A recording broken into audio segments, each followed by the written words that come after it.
హల్లెలూయా. మన ప్రభువును తండ్రి అయిన దేవుడు స్తుతించబడును గాక. ఈరోజు దేవుని వాక్యము మనం యెహోషువ 7వ అధ్యాయము 16వ వచనంలో చూద్దాం. అయితే యెహోషువ గ్రంథము 7వ అధ్యాయము 16వ వచనం నుంచి మనం 18 వచనాల వరకు గనక చూస్తే అక్కడ మనకి ఒక వ్యక్తి కనపడతాడు. ఆ యొక్క వ్యక్తిని మనము ఆలోచన చేస్తే మనిషి జీవితంలో ఆశ, అత్యాశ, ఆశ ఏ విధమైన పర్యవస్థానానికి మనిషిని తీసుకెళ్ళిపోద్ది అనేది మనం ఇక్కడ చూడగలుగుతాం. ఇక్కడ ఈ యొక్క 16, 17, 18 వచనాల్లో ఒక వ్యక్తి చేసిన పాపాన్ని బట్టి ఆ పాపము అనేది ఏమిటంటే దేవుడు చెయ్యొద్దన్నది చేయటం.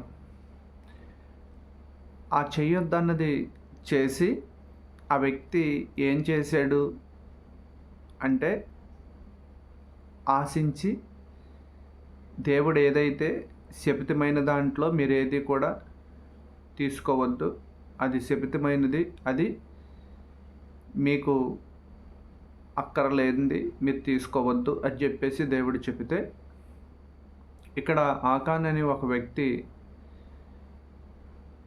ఇశ్రాయేలీలందరూ కూడా ఆ యొక్క ఐగుప్తు దేశం నుంచి వచ్చే ఆ యొక్క ప్రయాణ క్రమంలో మోషే గారు తన యొక్క యాత్ర ముగించుకొని దేవుడి చేత తీసుకోబడిన తర్వాత అతని యొక్క శిష్యుడైన యెహోషువ గారు వారికి నాయకుడై, ఇశ్రాయేలీల ప్రజలందరికీ నాయకుడై, దేవుని చేత ప్రేరేపించబడిన వాడై ముందుకు నడుపుతున్న క్రమంలో యెరికో పట్టణం మీదకి దేవుడు యుద్ధానికి పంపినప్పుడు ఆ యొక్క యెరికో పట్టణము శపితమైనది కాబట్టి దాని నుంచి మీరు ఏది కూడా ఆశించొద్దు అని చెప్పేసి ఆ యొక్క ఇశ్రాయేలీల ప్రజలకి తన సేవకుడైన యెహోషువ గారికి ఆజ్ఞాపించినప్పుడు ప్రజలందరూ కూడా, ఇశ్రాయేలీలలో యుద్ధవీరులందరూ కూడా యెరికో పట్టణం మీదకి వెళ్ళి ఆ యొక్క యెరికో పట్టణాన్ని స్వాధీనపరుచుకున్న క్రమంలో స్వాధీనం చేసుకుని ఆ శపితమైనది ఏది కూడా మీరు తీసుకోవద్దంటే అక్కడ మనిషికి ఆశ అనేది ఇక్కడ పనిచేయడం మొదలెట్టింది. ఇశ్రాయేలీలు చాలామంది వెళ్ళారు యుద్ధం చేయటానికి, పురుషులు. అయితే వాళ్ళల్లో ఒక వ్యక్తి ఉన్నాడు. ఆ వ్యక్తి ఎవరంటే అతని పేరు ఆకాను. ఈ ఆకాను తప్పు అనేది, లేదంటే దేవుడు చేయొద్దన్న పని ఒక్కడే చేశాడు, కానీ ఈ ఒక్కడు చేసిన తప్పు వల్ల తన యొక్క గోత్రము, తన యొక్క వంశము, తన యొక్క పూర్వీకులు అందరూ కూడా ఆ యొక్క ఇశ్రాయేలీలు ప్రజలందరి ఎదుటను, తర్వాత వచ్చేసి దేవుని ఎదుటను నిందితులుగా నిలబడాల్సి వచ్చింది.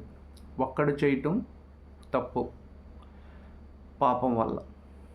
ఏంటి ఆ తప్పు అనేది కనుక మనం ఇక్కడ చూస్తే ఈ విధంగా ఉంటుంది. కాబట్టి యెహోషువ ఉదయమునే లేచి ఇశ్రాయేలీలను వారి గోత్రములు వరుసగా దగ్గరకు రప్పించినప్పుడు యూదా గోత్రము పట్టబడెను. యూదా వంశమును దగ్గరికి రప్పించినప్పుడు జరాహీల వంశము పట్టబడెను.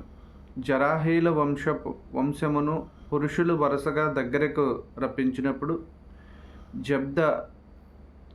జబిదా పట్టబడెను.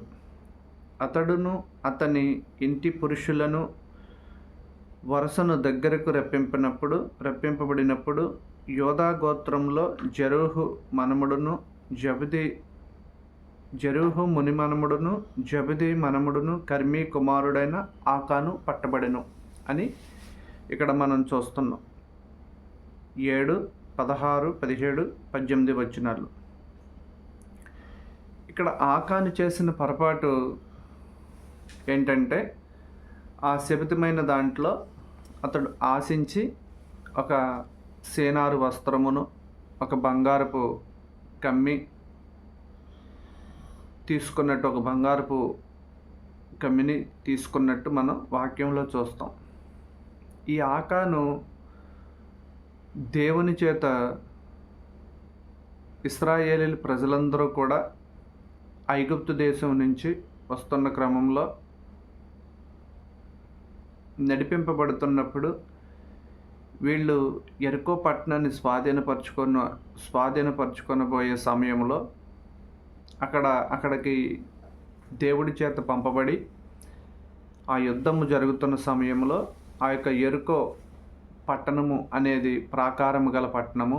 దానిలోనూ కొంతమంది ధనికులు, ధనవంతులు కూడా నివసించేవాళ్ళు. అది ప్రాకారము గల పట్టణము. అంటే ప్రాకారము గల పట్టణం అంటే రక్షణ ప్రాకారము. రక్షణ ప్రాకారం అంటే ఈలోక సంబంధమైన చుట్టూ, ఆ యొక్క పట్టణం చుట్టూ కూడా ఎవరు కూడా ప్రవేశింపకుండానట్లు, దొంగలు అటువంటి వాళ్ళు ఎవరు ప్రవేశింపకుండానట్లు దానికి ఒక ఎత్తైన ప్రాకారము, ఎడలిపోయిన ప్రాకారం ఉంది. ఆ పట్టణంలోనూ అప్పటి కాలంలోనూ ఉన్న ధనికులు నివసించేవాళ్ళు. ఆ పట్టణాన్ని స్వాధీనపరుచుకుంటున్న క్రమంలో ఇశ్రాయేలీయుల ప్రజలందరూ కూడా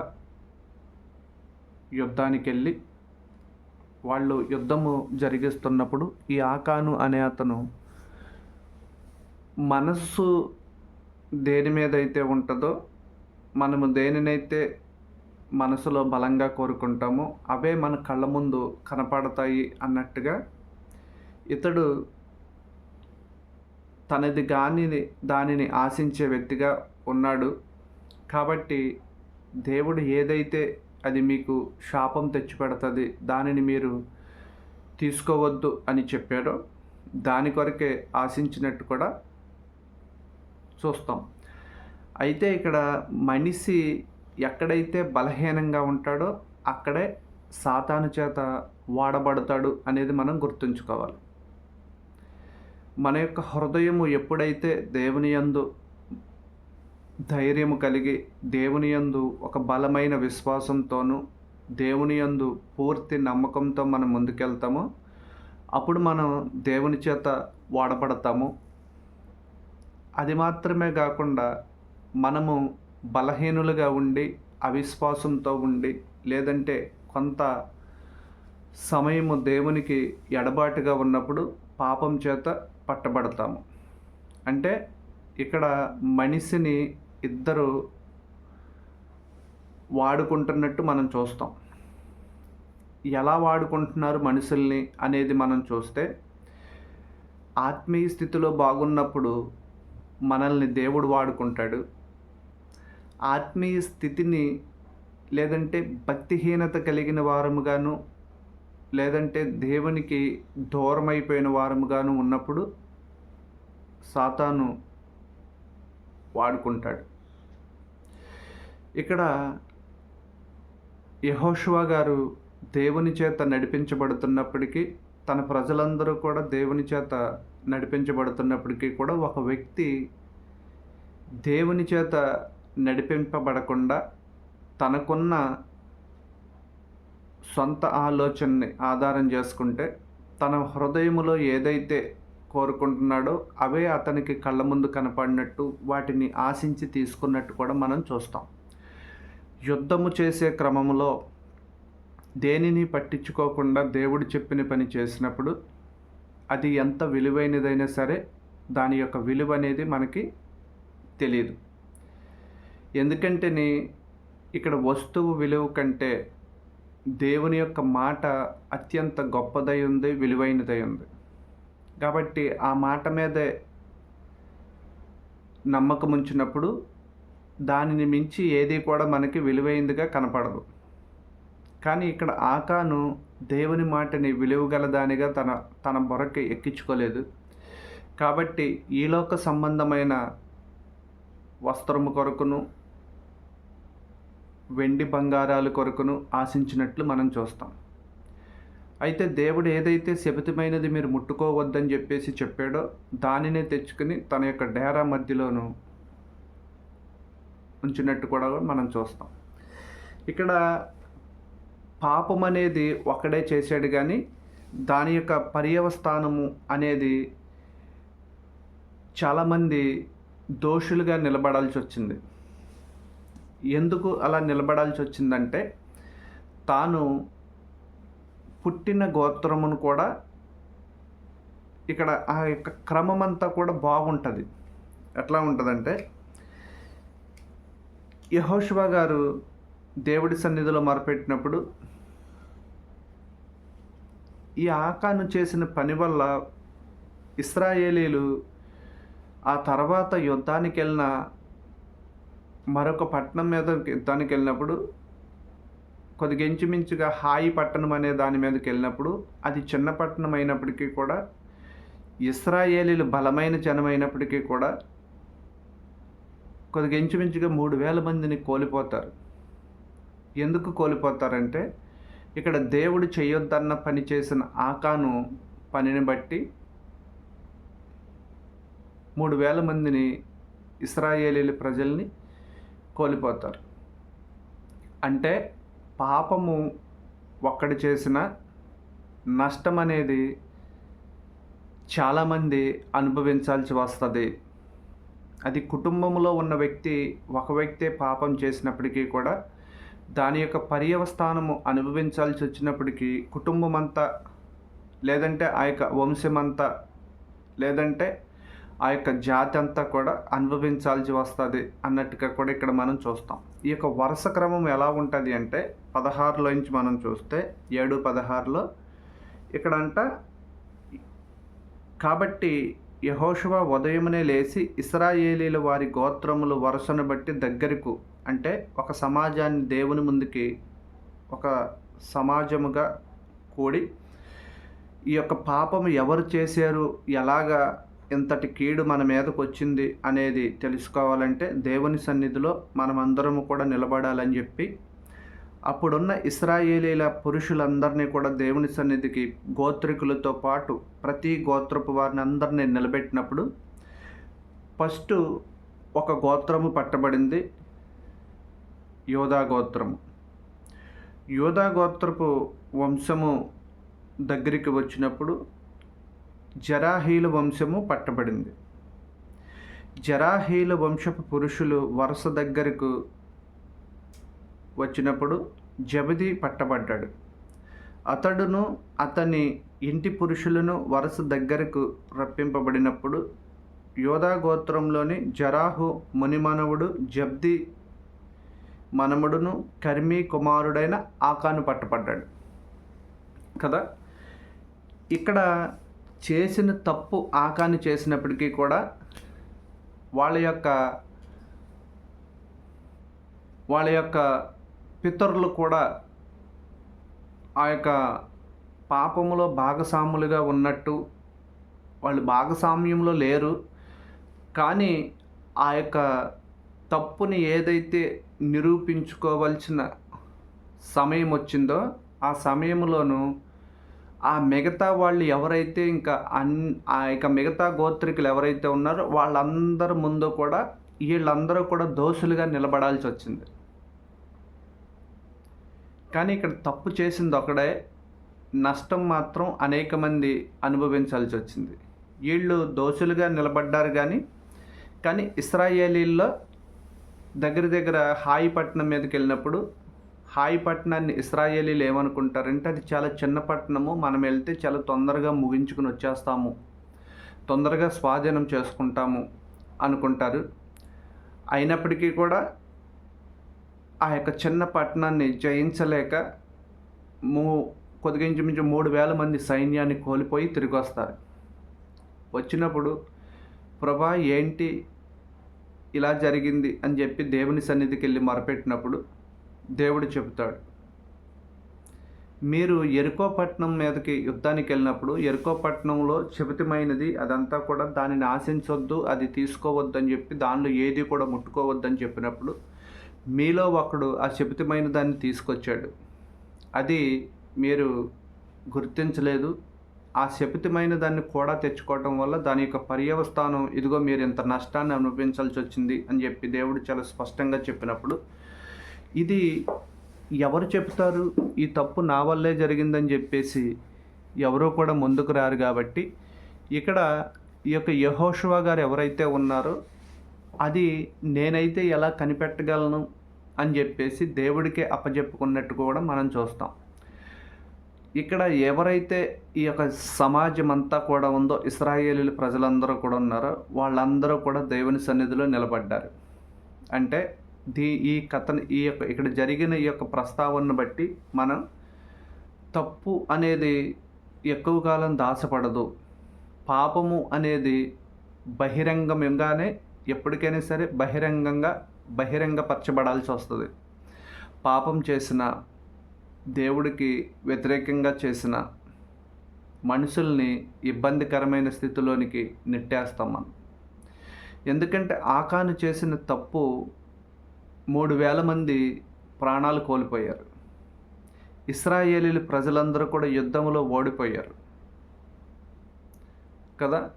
ఇలాగా మనము కుటుంబాలలోనూ, ప్రతి కుటుంబంలోనో లేదంటే కొన్ని కుటుంబాల్లోనూ ఎవరో ఒకళ్ళు ఒక తప్పు చేస్తే ఆ యొక్క తప్పుని బట్టి ఆ కుటుంబం అంతా లేదంటే ఆ వంశం అంతా, వాళ్ళ బంధువులంతా కూడా ఆ యొక్క నిందని మొయ్యవలసిన వారుగా కూడా మనం చూస్తూ ఉంటాం. పలానా వాడు కదా, మీ వాడే కదా, పలానా అతను కదా, మీ చుట్టాలే కదా, పలానా అతను కదా, మీ అన్నయ్య కదా, ఇట్లాగా అంటూ ఉంటారు కదా. అయితే తప్పు చేసింది ఒకళ్ళే కానీ దాని యొక్క పర్యవస్థానం అనేక మంది మీదకి వెళ్తుందనేది మనం గుర్తుంచుకోవాలి. ఇక్కడ ఆకాను చేసిన తప్పు ఎలా ఉందంటే, యోధా గోత్రము పట్టబడింది.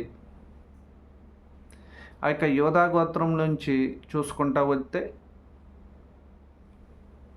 ఒక వంశము పట్టబడింది. ఆ వంశాన్ని చూసుకుంటా వస్తే ఒక వ్యక్తి పట్టబడ్డాడు. ఆ వ్యక్తిని చూసుకుంటా వస్తే ఆ యొక్క వ్యక్తులు, అనేకమైన వ్యక్తులు పట్టబడ్డారు. ఆ వ్యక్తులు అందరిలోంచి కూడా ఒకడే ఆకాను పట్టబడ్డాడు. ఇదేంటంటే పాపము ఎలా ఉంటుందంటే, చేసిన వ్యక్తితోనే ఆ పాపము మొగేది కానీ ఇక అనేక మందికి చుట్టుకోవటానికి ఈ పాపం అనేది ఒక వైరస్ లాగా పాకిపోతున్నట్టు కూడా మనం చూస్తున్నాం కదా.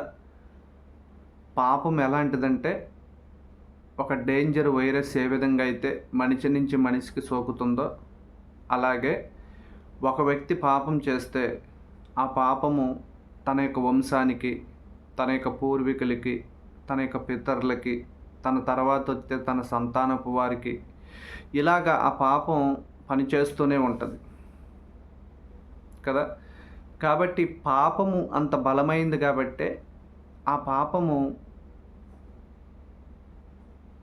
దానికంటే బలమైన వ్యక్తి యొక్క రక్తమే దానికి పరిహారముగా సిందించబడాల్సి వచ్చింది. మనిషి యొక్క పాపము ఎంత బలమైనది, మనిషి యొక్క ఆలోచనలు ఏ విధంగా ఉంటాయి, మనిషి ఎప్పుడైతే ధనాపేక్ష, నేత్రాశ కలిగిన వాడిగా ఉంటాడో, ఆ నేత్రాశ, ధనాపేక్ష మనిషిని ఎటువంటి యొక్క స్థితిలోనికి దిగజార్చిద్ది అనేది ఈ యొక్క 3 వచనాల్లో కనుక మనం చూసుకుంటే అర్థమవుతుంది కదా. ఒకడు చేసిన తప్పుకి వంశము, గోత్రము, పితరులు, అనేక మంది దోషులుగా చేతులు కట్టుకుని నిలబడ్డట్టుగా కూడా మనం చూస్తున్నాం. ఇది ఎందుకు అంత క్లియర్గా నేను ఇట్లా చెప్పాలని అనుకుంటున్నానంటే, మనలో కూడా ఇలాంటివి జరుగుతూనే ఉంటాయి. తప్పు ఒకళ్ళే చేస్తారు కానీ నింద, దాని యొక్క పర్యవస్థానం అనేది అనేక మంది అనుభవిస్తూ ఉంటారు. దానికోసమే ఇది బాగుంది. ఆ క్రమం అనేది ఎలాగా ఒక వ్యక్తి తప్పు చేస్తే అది ఎక్కడి నుంచి పట్టబడుతుంది, ఎలా పట్టబడుతుంది అంటే బొంకటానికి కానీ లేదంటే తప్పించుకోవటానికి కానీ ఆస్కారం లేదు.